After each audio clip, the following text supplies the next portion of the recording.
On entend souvent dire que la biodiversité diminue sur notre planète. Mais pourquoi diminuerait-elle? Et comment la préserver?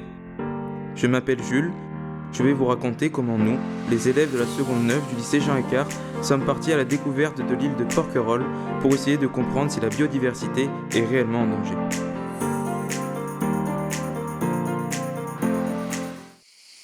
Nous avons commencé par observer, toucher, sentir différents végétaux présents sur Porquerolles. Arbousier, pin maritime, il y avait du lentisque là-bas. Toutes ces espèces contribuent à la richesse du patrimoine naturel de notre région. Faut voir par rapport aux feuilles. C'est pas grave. Elles sont plus fines, nos feuilles. Nous les avons dessinées et grâce à leurs caractéristiques et à des clés de détermination, nous avons pu identifier les différentes espèces et même des variétés. Puis même les aiguilles. Même les aiguilles avec y ressemblent. C'est plus du pain à la vie. Nous avons ensuite mesuré différents paramètres physico-chimiques qui caractérisent le milieu, comme l'acidité des sols, la température, la luminosité et la présence de sel révélée ici par le nitrate d'argent.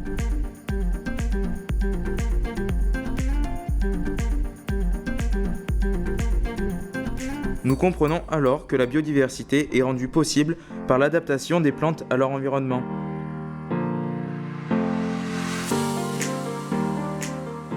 Observer la biodiversité en se limitant à la terre ferme, c'est un peu dommage, vous ne trouvez pas?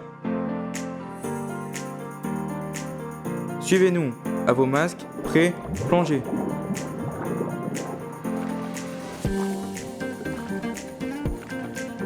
C'est quoi ça? Là au fond, on dirait de l'herbe. Ça, Marie, c'est de la posidonie. Ah oui, le poumon de la Méditerranée, car ces plantes fabriquent du dioxygène. C'est bien ça? C'est ça. C'est aussi un refuge pour les petits poissons qui peuvent grandir à l'abri des prédateurs.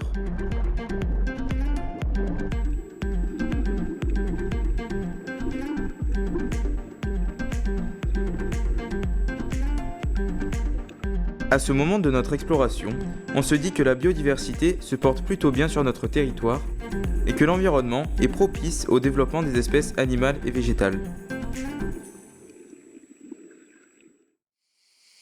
Et puis nous sommes arrivés sur cette plage, sublime en apparence. Mais il faut parfois se méfier des apparences. J'ai un mégot. Ah, j'ai pas de sac, ils sont en fond. Moi j'en ai un, on fait un sac pour deux. On fait un sac pour deux. J'en ai. Et un sac pour deux, non, on est quatre, on a un sac. Ah, ben moi j'en ai un. Il a fait la fin. Il y a un mégot. Ouais, il y en a plein. Moi j'avoue, quand tu fais attention. Pour aborder la question de la pollution de façon méthodique, nous avons fait appel à des gardes-moniteurs, qui sont des agents du parc national de Porquerolles.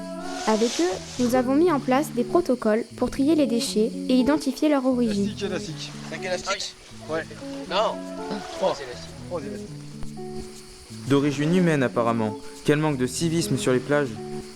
Tu as raison Jules, mais ce n'est pas si simple, car la plupart des déchets ne proviennent pas de cette plage. Ils sont déversés dans la mer depuis le continent et après une période plus ou moins longue, une infime partie finit son voyage sur les côtes sous forme de microplastiques. On n'a plus le droit d'avoir des décharges, on n'a plus le droit de jeter nos déchets dans la nature, tout doit avoir une destination. Ça craint pour la biodiversité. Nous repartons un peu refroidis par ces tas de déchets. En remontant de la plage, nous tombons sur un décor peu commun. Des troncs bâchés. Des écorces d'arbres soigneusement retirées.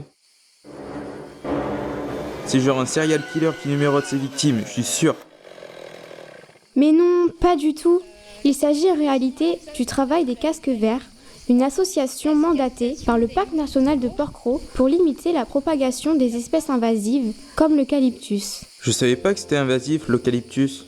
Oui, car il puise énormément d'eau et se développe au détriment des autres espèces. Il faut parfois les abattre. Mais pour d'autres spécimens, on préfère les dévitalisations en retirant l'écorce.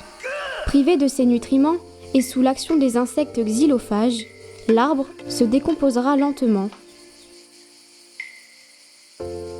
Une gestion raisonnée permet de maintenir un équilibre des espèces végétales et ainsi favorise la biodiversité.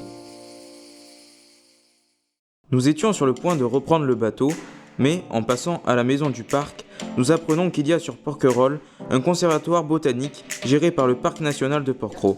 Le hameau, et c'est là où il y a les gardes du parc qui ont leurs bureaux, etc. Et ça doit nous intéresser. Donc, au niveau de la biodiversité cultivée, on a 250 variétés de figuiers. Donc c'est un conservatoire, d'où vraiment notre mission de conserver. Il fait vraiment beaucoup d'espèces conservées ici, en plus de 10 000 petits échantillons comme ça.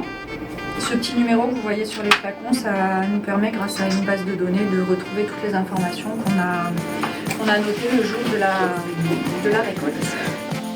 Les gars, il faut y aller là, je crois on va vraiment louper le bateau.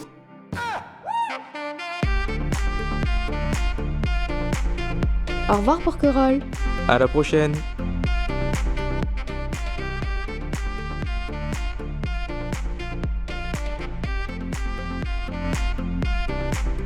Alors, vous en pensez quoi? La biodiversité est bien présente sur notre territoire, aussi bien sous l'eau que sur la terre, et les espèces s'adaptent bien à leur environnement. Très bien, mais encore. Et on a vu que des menaces planes, elles sont souvent liées à l'homme avec la pollution, l'introduction de plantes invasives exotiques ou d'autres. C'est vrai, malheureusement. Oui, si. Heureusement qu'il y a des hommes et des femmes dont le métier est de protéger les espèces et de les conserver. Et je pense bien sûr au parc national de Porquerolles. C'est vrai.